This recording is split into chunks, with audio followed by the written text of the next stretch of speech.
তো নমস্কাৰ সকলোকে স্বাগতম জনাইছোঁ এখন নতুন ভিডিঅ'লৈ। তো আজিৰ ভিডিঅ'খন চাগে আপুনি গমে পাইছে টাইটেল আৰু থাম্বনেইল দেখি যে আমাৰ অসমত বা অসমবাসীৰ অংগনবাদী কৰ্মী ৰান্ধনী আৰু স্কুলৰ ৰান্ধনী কৰ্মীসকল অংগনবাদী আৰু আশা কৰ্মীসকলৰ দৰমহা বৃদ্ধি লৈ বহুদিন ধৰি অসম চৰকাৰক এখন ৰিকুৱেষ্ট কৰা হৈ আছে যে সিহঁতৰ যাতে দৰমহা বৃদ্ধি কৰা হয়, কিন্তু এতিয়ালৈকেও মুখ্যমন্ত্ৰী ডাঙৰীয়া বা ৰিনোজ পেগু ডাঙৰীয়াই কোনো ধৰণৰ আপডেট দিয়া নাই।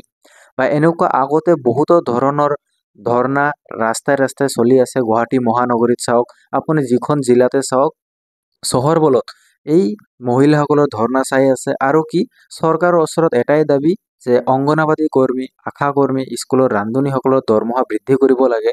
কিয়নো এফালে যদি চাবলৈ যায় যে ৰান্ধনীসকল আৰু আশা কৰ্মীসকল, অংগনবাদী কৰ্মীসকলৰ দৰমহা বৃদ্ধি কৰিব লাগে, কিয়নো সিহঁতৰ দৰমহা যদি আপুনি চেন্ট্ৰেল গভৰ্ণমেণ্টৰ দৰমহাৰ লগত কম্পেয়াৰ কৰিব যায়, তো চেন্ট্ৰেল গভৰ্ণমেণ্টৰ অংগনবাদীৰ কৰ্মীসকলে 10,000 পৰা 12,000লৈকেহে দৰমহা পায়। কিন্তু আমাৰ আসাম গভৰ্ণমেণ্টৰ যদি অংগনবাদীৰ কৰ্মীসকলৰ দৰমহা চায়, তেতিয়াহ'লে তাৰ 3,500 পৰা 6,000লৈকেহে দৰমহা পায়। তো এতিয়া কথা হ'ল যে অসম চৰকাৰে এইখন মাননি ৰাখিবনে নাই। আৰু কিছুদিন আগত মই এখন ভিডিঅ' বনাইছিলোঁ, যি মুখ্যমন্ত্ৰী ডাঙৰীয়াই নিজে কৈছিল কেবিনেট বৈঠকত যে চৰকাৰৰ হাতত ইমান বাজেট নাই যে ৰান্ধনী কৰ্মী বা অংগনবাদী কৰ্মী, আশা কৰ্মীসকলৰ দৰমহা বৃদ্ধি কৰা হ'ব। কিন্তু হয়, এইখন আলোচনা কৰিছে মুখ্যমন্ত্ৰী ডাঙৰীয়াই, এইখন প্ৰতিশ্ৰুতি দিছে যে সিহঁতৰ এখন এককালীন সাহায্য প্ৰদান কৰা হ'ব।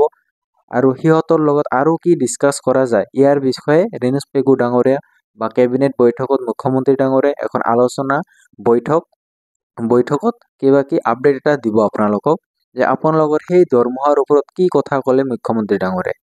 আৰু যদিহে আপোনালোকে সেই কেবিনেট বৈঠকৰ নিউজখন চোৱা নাই, যদি এতিয়ালৈকে আজি ভিডিঅ'খন আপুনি চালে, তো এই ভিডিঅ'খনত মই দেখাই দিম যে কি ভিডিঅ'খন আছিল। তো সেইবাবে ভিডিঅ'খন শেষলৈকে চাওক। যিমান দিনৰ পৰা আপুনি এই অংগনবাদী কৰ্মী, আশা কৰ্মীসকলৰ নিউজ চাই আছে যে দৰমহা বৃদ্ধি হ'ব নহ'ব, তাৰ পৰা কি মুখ্যমন্ত্ৰী ডাঙৰীয়া ফালৰ পৰা আপডেট আহিছে, সেই সকলৰ বিষয়ে আজি আলোচনা কৰিম। তো ভিডিঅ'খন ইণ্টাৰেষ্টিং হ'ব চাগে। আৰু ভিডিঅ'খন যদি আপুনি কোনখন জিলাৰ পৰা চাইছে, ভিডিঅ'খন অৱশ্যই কমেণ্ট ছেকশ্যনত জনাব নাপাহৰিব। আৰু ভিডিঅ'খন এখন লাইক কৰি চেনেলখন অৱশ্যই ছাবস্ক্ৰাইব কৰিব, যাতে এনেকুৱা ধৰণৰ ভিডিঅ' আগন্তুৰ বাবে আপুনি ভিডিঅ' লাভ কৰে। তো বলক আজিৰ ভিডিঅ'খন আৰম্ভ কৰোঁ। আৰু আজিৰ ভিডিঅ'খনত মই ক'লোঁ যে আগৰ পৰা কি ধৰণৰ মুখ্যমন্ত্ৰী ডাঙৰীয়াৰ ফালৰ পৰা আপডেট আহিছে, সেই আপডেটসমূহ আমি জানি লওঁ, তাৰপিছত আজিৰ ভিডিঅ'খন সমাপ্ত কৰিম। তো বলক আজিৰ ভিডিঅ'খন আৰম্ভ কৰোঁ। আহিছে কি এখন নটিচ আহিছে, সেই নটিচখন কি আমি আগত পঢ়ি লওঁ, ঠিক আছে। তো এই নটিচখনত কি লিখা আছে আমি আগত চাই লওঁ। তো কি ৰাজ্যৰ 25% অংগনবাদী কৰ্মীৰ বাবে পদ উন্নতিৰ ব্যৱস্থা মুখ্যমন্ত্ৰী, ঠিক আছে। তো ইয়াতে কি লিখা আছে, 19 আগষ্ট ৰাজ্যৰ অংগনবাদী কৰ্মীৰ সহায়িকাৰ বাবে ভাল খবৰ কঢ়িয়াই আনিছে মহিলা আৰু শিশু উন্নয়ন বিভাগৰ মন্ত্ৰী অজন্তা নেওগে। মুখ্যমন্ত্ৰীগৰাকীয়ে ৰাজ্যৰ হেজাৰ অংগনবাদী কৰ্মীৰ ভিতৰত 25% পদ উন্নতিৰ ব্যৱস্থা কৰা হ'ব বুলি সন্দৰি কৰিছে। মুখ্যমন্ত্ৰীগৰাকীয়ে আজি সংবাদ মাধ্যমৰ আগত কয় যে ৰাজ্যৰ 25% পৰ্যন্ত অংগনবাদী কৰ্মীক পদ উন্নতিৰ ব্যৱস্থা কৰাৰ উপৰি ইয়াৰ সমান্তৰালকৈ অংগনবাদী কৰ্মী বা সহায়িকা 3-4 লাখ টকা পৰ্যন্ত এককালীন সাহায্য লাভ কৰিব। অংগনবাদী কৰ্মী সহায়িকাৰ বাবে চৰকাৰে 4,000 সেৱাংকে, ইয়াতে কি কৈছে যে এককালীন আশা কৰ্মী অংগনবাদীসকলৰ এককালীন কি 3-4 লাখ টকাকে এটা সাহায্য প্ৰদান কৰিব, এই বুলি মুখ্যমন্ত্ৰী ডাঙৰীয়াই কি এখন ব্যৱস্থা গ্ৰহণ কৰিছে। কিন্তু এই ব্যৱস্থা গ্ৰহণ কৰাৰ আগত কি এটা মুখ্যমন্ত্ৰী ডাঙৰীয়াই ঘোষণা কৰিছিল কেবিনেট বৈঠকত, সেই নিউজখন আমি এবাৰ চাই লওঁ। আৰু মধ্যাহ্ন ভোজনৰ ৰান্ধনীসমূহে কিছু তেওঁলোকে বেতন বঢ়াবৰ কাৰণে বিভিন্ন সময়ত চৰকাৰৰ ওচৰত দাবী জনাই আহিছে। কিন্তু আমাৰ হাততো ইমান টকা পইচা নাই যে তেওঁলোকৰ দাবীসমূহ আমি পোনছাতেই গ্ৰহণ কৰিব পাৰোঁ।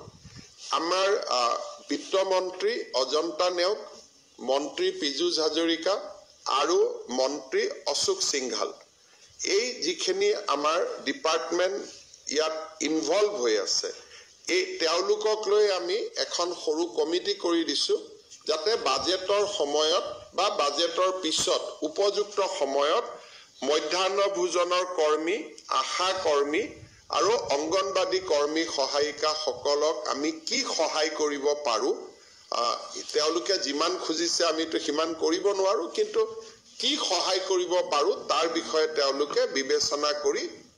তো আৰু এখন পেজ আহিল যে দিছপুৰ প্ৰেছ ক্লাবত মধ্যাহ্ন ভোজনৰ কৰ্মচাৰী সংবাদমেল, মানে এখন স্কুলৰ ৰান্ধনীসকলৰ বাবে মাননি ৫,০০০ টকালৈ বৃদ্ধি কৰা দাবী। তো ৫,০০০ টকালৈ দৰমহা বৃদ্ধি কৰাৰ দাবী হৈছে ১২ আগষ্টত চলন্ত ধৰ্ণা। তো ভজন সম্ৰাট অনুপ জলাৰটোক প্ৰাগ পৰিয়াল আদৰণি। আপুনি কি এইখন ভালকৈ পঢ়ি ল'ব, আপোনালোকে ভিডিঅ'খন ষ্টপ কৰি, ঠিক আছে। তো কি আমি এতিয়া নেক্সট এটা পেজত আহিম। তো কি এইখন বজাৰৰ মধ্যাহ্ন ভোজনৰ কৰ্মচাৰীৰ মাননি বৃদ্ধিৰ দাবী আয়োজিত এখন সংবাদমেলত সংস্থাৰ কাৰ্যসূচী সভাপতি জিতেন ৰাভাই কয় যে ২০০৫ চনৰ পৰা কাৰ্যকৰী হোৱা মধ্যাহ্ন ভোজনৰ আঁচনিত কৰ্মচাৰীসকলে আৰম্ভণিৰ পৰা মাথোলি ৫০০ টকাকৈ বৃদ্ধি কৰিছে যদিও ইয়াতে কি আপুনি সকলোখিনি ভিডিঅ'খন স্পজ কৰি সকলোখিনি পঢ়ি ল'ব। যদি মই পঢ়িব শুনাও তেতিয়াহ'লে আপোনালোকৰ টাইম ৱেষ্ট হ'ব, যিকে আপুনি নিজে পঢ়ি ল'ব পাৰিব। অসমীয়া ভাষাতে লিখা আছে। তো এতিয়া কি মুখ্যমন্ত্ৰী ডাঙৰীয়াই কি যিখন ভিডিঅ' মই ইয়াৰ আগত প্লে কৰি দেখাইছোঁ, এইখন ভিডিঅ'ৰ সাপেক্ষে এতিয়া নিউজ লাইভৰ মাজত আৰু মুখ্যমন্ত্ৰী ডাঙৰীয়াই সেই একেখন কথাই কয়। সেই নিউজখন আমি এবাৰ চাই লওঁ।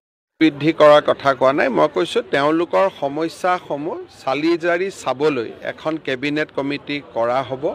ইতিমধ্যে কেবিনেট কমিটিখনৰ নটিফিকেশ্যন ইছ্যু কৰা হৈছে। মোৰ CM অফিচৰ টুইটত আপোনালোকে কেবিনেট কমিটিৰ নটিফিকেশ্যনখন পাব।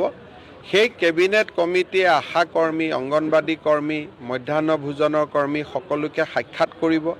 তেওঁলোকৰ দৰমহা বৃদ্ধিৰ লগতে আৰু বহুতো সমস্যা আছে, সমস্যাবিলাকৰ ওপৰত আলোচনা কৰি তেওঁলোকে কেবিনেটত প্ৰতিবেদন দিব। মই দৰমহা বৃদ্ধি কৰাৰ কথা কোৱা নাই, মই কৈছোঁ তেওঁলোকৰ সমস্যাসমূহ চালি জাৰি চাবলৈ এখন কেবিনেট কমিটি কৰা হ'ব। ইতিমধ্যে কেবিনেট কমিটিখনৰ নটিফিকেশ্যন ইছ্যু কৰা হৈছে। মোৰ CM অফিচৰ টুইটত আপোনালোকে কেবিনেট কমিটিৰ নটিফিকেশ্যনখন পাব। সেই কেবিনেট কমিটিয়ে আশা কৰ্মী, অংগনবাদী কৰ্মী, মধ্যাহ্ন ভোজনৰ কৰ্মী সকলোকে সাক্ষাৎ কৰিব। তেওঁলোকৰ দৰমহা বৃদ্ধিৰ লগতে আৰু বহুতো সমস্যা আছে, সমস্যাবিলাকৰ ওপৰত আলোচনা কৰি তেওঁলোকে কেবিনেটত। তো হয়তো ভিডিঅ'খন আপুনি চালে। তো আজিৰ ভিডিঅ'খন ইয়াতে সমাপ্ত কৰিছোঁ। আৰু ভিডিঅ'খন আপুনি কোনখন জিলাৰ পৰা চাইছে ভিডিঅ'খনৰ কমেণ্ট বক্সত অৱশ্যই কমেণ্ট কৰিব, আপুনি কোনখন জিলাৰ পৰা মোৰ ভিডিঅ'খন চালে।